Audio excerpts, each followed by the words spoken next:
السلام علیکم، میرا نام ڈاکٹر شفیق چیمہ ہے. میں diplomate American board of internal medicine اور نیفرولوجی ہوں.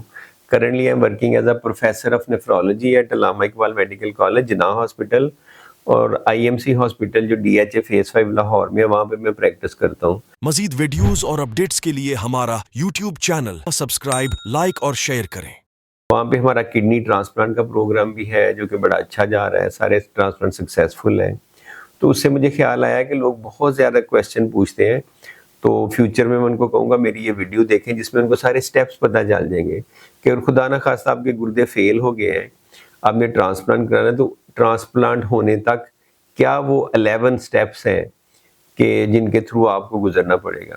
سب سے پہلے تو فرسٹ وزٹ ہوگی، آپ آئی ایم سی ہاسپٹل میں آتے ہیں، ہم آپ کو چیک کریں گے، انیشیل بات چیت کریں گے اور دیکھیں گے کہ آپ ٹرانسپلانٹ کے کینڈیڈیٹ ہمیں لگ بھی رہے ہیں کہ نہیں، آپ کے پاس ڈونر ہے بھی کہ نہیں. اور فرسٹ وزٹ میں ایک امپریشن مل جاتا ہے کہ آپ کا ٹرانسپلانٹ ہو بھی سکتا ہے کہ نہیں. اس کے بعد یہ ہمارا ایک طرح سے آپ سمجھیں کہ سٹیپ 1 ہے. سٹیپ 2 یہ ہے کہ اس میں اب آپ کے ٹیسٹ کیے جائیں گے، جس میں ڈونر کے بھی ٹیسٹ ہوتے ہیں، ریسیپینٹ کے بھی بہت زیادہ ٹیسٹ ہوتے ہیں.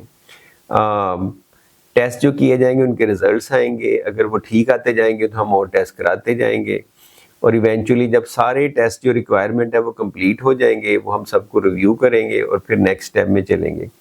اب ڈیورنگ اس وزٹ کے اور ٹیسٹوں کے درمیان اگر آپ کی کوئی ایسی کنڈیشن نکل آتی ہے کہ آپ کو دل کا مسئلہ ہے یا پھیپھڑوں کا مسئلہ ہے، تو کنسلٹیشنز ہوتی ہیں.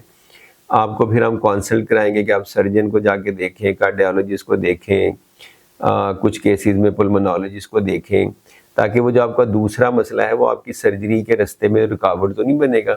جیسے زیادہ کڈنی کے پیشنٹ کو دل کا مسئلہ ہوتا ہے تو کارڈیالوجسٹ کو دکھانا ضروری ہوتا ہے، کبھی اینجیوگرام کرانا پڑتا ہے، کبھی اسٹریس ٹیسٹ کرانا پڑتا ہے. تو تیسرے سٹیپ میں کنسلٹیشنز ہوتی ہیں جس میں آپ مختلف کنسلٹنٹ سے وزٹس کرواتے ہیں.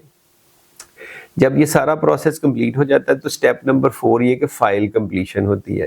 پھر آپ کی ایک ساری فائل بن جاتی ہے جس میں سارے ڈاکومنٹ، ساری کنسلٹیشنز لگ جاتی ہیں اور پھر اس کی ہم ملٹیپل کاپیز کر لیتے ہیں. اب یہ جو فائل ہے آپ کی، یہ ready to be presented to some one.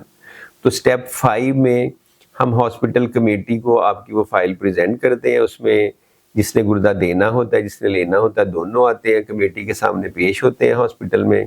ان سے وہ کویسچن آنسر کرتے ہیں، ساری چیزیں ریویو کرتے ہیں، انستھیزیا، سرجن، میڈیسن والے سارے اس کو اوکے کرتے ہیں. اگر کسی کو کوئی ڈاؤٹ ہو کہ جیسے کسی نے رشتہ دار کسی کو ثابت کیا ہو اور وہ ایکچولی نہ ہو، کراس کویسچننگ میں ایسی کوئی چیز نکلے، تو وہ ہاسپٹل کمیٹی ڈکلائن بھی کر سکتی ہے. سٹیپ 6 میں پھر ہم جب ہاسپٹل کمیٹی اوکے کرتی ہے تو ہوٹا کو بھیجتے ہیں جو ہیومن آرگن ٹرانسپلانٹ ایجنسی ہے. وہاں سے ہم اپروول کا ویٹ کرتے ہیں. وہاں پہ آپ کی وزٹ بھی ضروری ہوتی ہے، وہ بلاتے ہیں، انٹرویو کرتے ہیں، فائل دیکھتے ہیں، اور وہ زیادہ کیسز میں جیسے ہم فائل بنا کے بھیجتے ہیں اس کو اپروو کر دیتے ہیں، تو آپ کی فائل اپروو ہو جاتی ہے. اب آپ واپس آتے ہیں ہمارے پاس ہاسپٹل میں، تو پھر ہم آپ کو ایک دفعہ دوبارہ اسیس کرتے ہیں اور پھر ہم پلان کرتے ہیں کہ اب آپ کا اس ڈیٹ کو ہم نے سرجری کرنی ہے، تو اس میں آپ کا ایڈمیشن ہو جاتا ہے. جب آپ کا ایڈمیشن ہوتا ہے، کچھ ٹیسٹ پھر ہوتے ہیں، اور پھر سرجری کے دن صبح یا شام کو جو بھی ٹائم رکھا ہو آپ کی آپریشن ہو جاتا ہے. جو ایکچوئل آپریشن ہے ڈیٹ آف کڈنی ٹرانسپلانٹ پہ، اس میں آبویسلی 2 تھیٹر ہوتے ہیں، ایک میں ڈونر ہوتا ہے، ایک میں ریسیپینٹ ہوتا ہے. ڈونر کا کڈنی نکلتا ہے، ریسیپینٹ کے اندر اس کو امپلانٹ کر دیا جاتا ہے، اور کچھ خاص طرح کی دوائیاں ساتھ دی جاتی ہیں، انجیکشن لگائے جاتے ہیں. مریض اس کے بعد انٹینسیو کیئر یونٹ میں آ جاتا ہے. نیکسٹ سٹیپ یہ کہ پیشنٹ انٹینسیو کیئر یونٹ میں آ جاتا ہے، وہاں پہ اس کا سٹے ہوتا ہے. جو ریسیپینٹ ہے، جس کو گردہ ملا، جو مریض ہے، وہ 7 دن سٹے کرتا ہے. ڈونر تیسرے دن گھر چلا جاتا ہے. اور یہ مریض بھی زیادہ دن آئی سی یو میں نہیں رہتا، 3 دن آئی سی یو میں رہتا ہے، اور آئی سی یو کے بعد وہ ریگولر روم میں بھی آ سکتا ہے. ہمارے پاس آئی ایم سی میں ڈیڈیکیٹڈ آئی سی یو ہے، تو ہم پیشنٹ وہیں رکھتے ہیں، وہیں سے ڈسچارج کرتے ہیں.